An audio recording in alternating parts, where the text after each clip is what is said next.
friends, welcome to Anu's Kitchen. ഇന്ന് നമുക്ക് ഗോതമ്പ് മാവ് കൊണ്ട് വളരെ എളുപ്പത്തിൽ ചെയ്യാൻ പറ്റുന്ന ഒരു നാടൻ പലഹാരം തയ്യാറാക്കാം.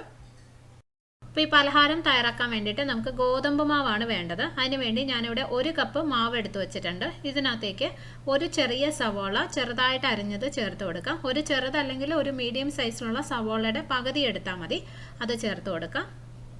പിന്നെ വേണ്ടത് ഇഞ്ചിയും പച്ചമുളകുമാണ്. ഞാനിവിടെ ഒരു 2 ടീസ്പൂൺ ഇഞ്ചി ചെറുതായിട്ട് അരിഞ്ഞതും പിന്നെ ഒരു 2 പച്ചമുളക് ചെറുതായിട്ട് അരിഞ്ഞതും എടുത്തിട്ടുണ്ട്. പിന്നെ ഇഞ്ചിയുടെയും പച്ചമുളകിൻ്റെയൊക്കെ അളവ് നിങ്ങളുടെ ഇഷ്ടം പോലെ അഡ്ജസ്റ്റ് ചെയ്ത് ചേർക്കാം. ഇഞ്ചിയൊക്കെ ഒരു 2 ടീസ്പൂൺ ചേർത്ത് കഴിഞ്ഞാൽ നല്ലൊരു ഫ്ലേവർ ഉണ്ടാവും. ഇതും മാവിലോട്ട് ചേർത്ത് കൊടുക്കാം. പിന്നെ വേണ്ടത് തേങ്ങാക്കൊത്താണ്. ഞാനിവിടെ ഒരു 3 ടീസ്പൂൺ തേങ്ങാക്കൊത്ത് എടുത്തിട്ടുണ്ട്. നമ്മൾ ഇഞ്ചിയൊക്കെ അരിഞ്ഞ പോലെ തന്നെ ചെറിയ പീസായിട്ട് ചേർക്കണം.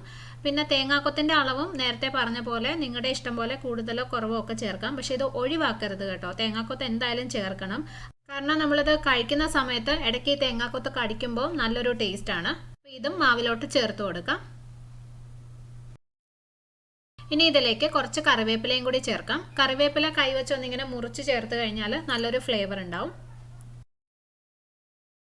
ഇതിലേക്ക് ആവശ്യത്തിന് ഉപ്പും കൂടി ചേർത്ത് കൊടുക്കുക. എന്നിട്ട് കൈവച്ച് നന്നായിട്ടൊന്ന് മിക്സ് ചെയ്ത് കൊടുക്കുക. ഈ മാവും ഈ നമ്മൾ ചേർത്ത സവോളയും ഇഞ്ചിയും എല്ലാം കൂടി ഒന്ന് ഞെരടി എടുക്കണം. അപ്പോൾ ആ ഗോതമ്പ് മാവിലോട്ട് ഇഞ്ചിയുടെയൊക്കെ ഫ്ലേവർ ഒന്ന് വരുന്നതിന് വേണ്ടിയിട്ടാണ്. ഇഞ്ചിയുടെ മാത്രമല്ല കറിവേപ്പിലയുടെയൊക്കെ ഫ്ലേവർ ഒന്ന് വരുന്നതിന് വേണ്ടിയിട്ടാണ് ഇങ്ങനെ ഞെരടി കൊടുക്കുന്നത്. ഇതുപോലെ നന്നായിട്ടൊന്ന് മിക്സ് ചെയ്തെടുക്കാം. അപ്പോൾ ഇത് ഞാൻ നന്നായിട്ട് മിക്സ് ചെയ്തെടുത്തിട്ടുണ്ട്. ഇതിനകത്തേക്ക് ഇനി കുറച്ചായിട്ട് ചെറിയ ചൂട് വെള്ളം ഒഴിച്ചിട്ട് നമുക്ക് കുഴച്ചെടുക്കാം. ഇത് ഒരുപാട് കട്ടിയുമല്ല എന്നാൽ ഒരുപാട് ലൂസും അല്ലാത്തൊരു മാവായിട്ട് വേണം കുഴച്ചെടുക്കാൻ. അപ്പോൾ അതുകൊണ്ട് വെള്ളം കുറച്ചായിട്ട് ചേർത്തിട്ട് കൈവച്ച് നന്നായിട്ട് മിക്സ് ചെയ്ത് കുഴച്ചെടുക്കുക. കൈവച്ച് തന്നെ ചെയ്യണം. സ്പൂൺ വെച്ചൊക്കെ ചെയ്ത് കഴിഞ്ഞാൽ നമുക്ക് അതിൻ്റെ പരുവം അറിയാൻ പറ്റില്ല. ഒത്തിരി സോഫ്റ്റായി പോകരുത് മാവ്. അപ്പോൾ നമുക്ക് ഷേപ്പ് ആക്കി എടുക്കാൻ ബുദ്ധിമുട്ടാവും. അപ്പോൾ ഇതുപോലെ കുറച്ചായിട്ട് വെള്ളം ചേർത്തിട്ട് കുഴച്ചെടുക്കാം.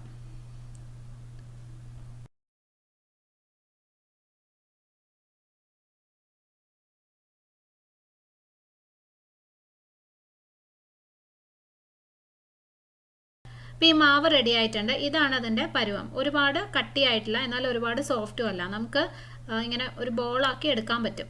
കണ്ടില്ലേ, കയ്യിൽ ഒട്ടിപ്പിടിക്കും, അത് കുഴപ്പമില്ല. എന്നാലും നമുക്കിങ്ങനെ ഉരുട്ടിയെടുക്കാൻ പറ്റണം. ഇതാണ് അതിൻ്റെ പരുവം. കറക്റ്റ് ഈ പരുവമായിരിക്കാൻ ശ്രദ്ധിക്കണം കേട്ടോ. അല്ലെങ്കിൽ നമ്മളിത് ഫ്രൈ ചെയ്തെടുത്ത് കഴിയുമ്പോൾ ഈ പലഹാരത്തിൻ്റെ ഉള്ളിലൊന്നും സോഫ്റ്റ് ആവത്തില്ല, കട്ടിയായിട്ടിരിക്കും. അപ്പോൾ ഇത് നമുക്കിനി ഫ്രൈ ചെയ്തെടുക്കാം. അപ്പോൾ ഇത് ഫ്രൈ ചെയ്യാൻ വേണ്ടിയിട്ട് ഞാനിവിടെ ഒരു ബൗളിൽ കുറച്ച് വെള്ളം എടുത്ത് വെച്ചിട്ടുണ്ട്. നമ്മൾ ഉഴുന്നുവടയും പരിപ്പുവടയൊക്കെ ചെയ്യുമ്പം കൈ ഒന്ന് വെള്ളത്തിൽ മുക്കിയിട്ടല്ലേ ചെയ്യുന്നത്, അതുപോലെ തന്നെയാണ്. മാവ് കയ്യിൽ ഒട്ടിപ്പിടിക്കാതിരിക്കാൻ വേണ്ടിയിട്ട് 2 കൈയിലും കുറച്ച് വെള്ളം ഒന്ന് തേച്ച് കൊടുക്കാം. അതിനുശേഷം ആവശ്യത്തിന് മാവ് എടുത്തിട്ട് ഒന്ന് ഉരുട്ടി ചെറുതായിട്ടൊന്ന് പരത്തിയെടുക്കുക. നമ്മൾ പരിപ്പുവട ചെയ്യുന്ന പോലെ ഒന്ന് പരത്തിയെടുക്കണം. എത്ര സൈസ് വേണമെന്നൊക്കെ ഉള്ളത് നിങ്ങളുടെ ഇഷ്ടമാണ്. ഞാൻ ചെറിയ സൈസിലാണ് ഉണ്ടാക്കുന്നത്. ഇതുപോലെ പരത്തിയെടുക്കണം. ഒരുപാട് കട്ടിയായി പോകാതെ നോക്കണം. നമ്മൾ ഫ്രൈ ചെയ്യുമ്പോൾ അല്ലെങ്കിൽ കറക്റ്റായിട്ട് ഉള്ളിലൊന്നും വെന്ത് കിട്ടില്ല. ഇതുപോലെ പിന്നെ നമുക്കത് ഫ്രൈ ചെയ്തെടുക്കാം. ഒരു പാനിലേക്ക് ആവശ്യത്തിന് എണ്ണ ഒഴിച്ചു കൊടുക്കാം. ഫ്രൈ ചെയ്യാൻ ആവശ്യമുള്ളത്ര എണ്ണ ഒഴിക്കണം. ഇതിന് വെളിച്ചെണ്ണ ഉപയോഗിക്കുന്നതാണ് നല്ലത് കേട്ടോ. കാരണം ഇതൊരു നാടൻ ടേസ്റ്റുള്ള പലഹാരമാണ്. അപ്പോൾ വെളിച്ചെണ്ണയാണ് ഏറ്റവും നല്ലത്. അപ്പോൾ എണ്ണ നന്നായിട്ട് ചൂടായിട്ടുണ്ട്. ഇതിനകത്തേക്ക് നമ്മൾ തയ്യാറാക്കി വെച്ച മാവ് ഞാൻ നേരത്തെ കാണിച്ച പോലെ ഷേപ്പാക്കി ഇട്ട് കൊടുക്കാം. ഇനി ഇത് ഇട്ടതിന് ശേഷം തീ ഒന്ന് കുറച്ച് മീഡിയം ഫ്ലെയിമിൽ ആക്കി വെക്കണം. ഇത് ഫ്രൈ ചെയ്യുമ്പം ഒരുപാട് തീ കുറയാനും പാടില്ല എന്നാൽ ഒരുപാട് കൂടാനും പാടില്ല. ഒരുപാട് കൂടിക്കഴിഞ്ഞാൽ പെട്ടെന്ന് പുറമേയൊക്കെ അങ്ങ് ബ്രൗൺ ആയി പോകും, എന്നാൽ ഉള്ളിൽ ആവശ്യത്തിന് വേവത്തുമില്ല.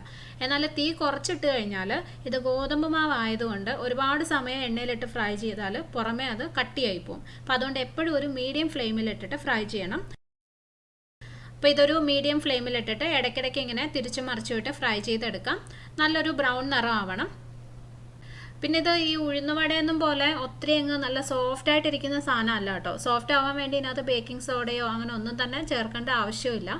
ഇത് ഇത്ര സാധനങ്ങൾ മാത്രം വെച്ചിട്ട് തന്നെയാണ് തയ്യാറാക്കുന്നത്. ഇത് ശരിക്കും പണ്ട് കാലങ്ങളിലൊക്കെ ചായക്കടകളിൽ കിട്ടിയിരുന്ന ഒരു പലഹാരമാണ്. പക്ഷെ ഇപ്പോൾ ആരും അങ്ങനെ തയ്യാറാക്കാറില്ല. അപ്പോൾ ഇതിങ്ങനെ നമുക്ക് 2 സൈഡും തിരിച്ചു മറിച്ചിട്ട് ഫ്രൈ ചെയ്തെടുക്കാം. അപ്പോൾ ഇത് ആവശ്യത്തിന് ഫ്രൈ ആയിട്ടുണ്ട്, നല്ലൊരു ബ്രൗൺ നിറം ആയിട്ടുണ്ട്. ഇത് കുറച്ചും കൂടി വേണമെങ്കിൽ ബ്രൗൺ ആക്കാം കേട്ടോ. ഇതിൻ്റെ പുറമേ കുറച്ചും കൂടി ക്രിസ്പി ആയിട്ടിരിക്കുന്നതാണ് നിങ്ങൾക്ക് ഇഷ്ടമെങ്കിൽ കുറച്ച് നേരം കൂടി എണ്ണയിലിട്ടൊന്ന് ഫ്രൈ ചെയ്തിട്ട് ഒരല്പം കൂടി ബ്രൗൺ നിറം ആക്കി എടുത്താൽ മതി. അപ്പോൾ അത് ആദ്യം ഒരെണ്ണം ഫ്രൈ ചെയ്തെടുത്തിട്ട് നിങ്ങളൊന്ന് കഴിച്ചു നോക്കുക. അപ്പോൾ നിങ്ങൾക്ക് മനസ്സിലാവുമല്ലോ, കുറച്ചും കൂടി ക്രിസ്പി ആയിട്ട് വേണമെന്നുണ്ടെങ്കിൽ ഒരല്പം നേരം കൂടി ഫ്രൈ ചെയ്തെടുക്കാം.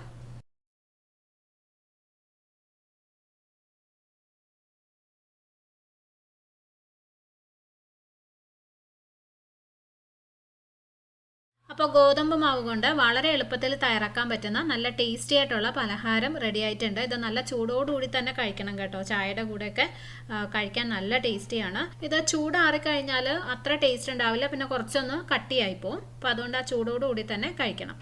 ഉള്ളിൽ ഞാനൊന്ന് കാണിച്ചു തരാം, കണ്ടോ, ഇതുപോലെ ആയിരിക്കും. അപ്പോൾ നിങ്ങളിത് ട്രൈ ചെയ്ത് നോക്കണം. എല്ലാവർക്കും വളരെ എളുപ്പത്തിൽ തയ്യാറാക്കാൻ പറ്റുന്ന ഒരു പലഹാരമാണ്, ഒരു നാടൻ പലഹാരമാണ്. ചെയ്ത് നോക്കിയിട്ട് ഇഷ്ടപ്പെട്ടാൽ എനിക്ക് കമൻറ്റ് ചെയ്യണം. അതുപോലെ വീഡിയോ ഷെയർ ചെയ്യാനും മറക്കരുത്.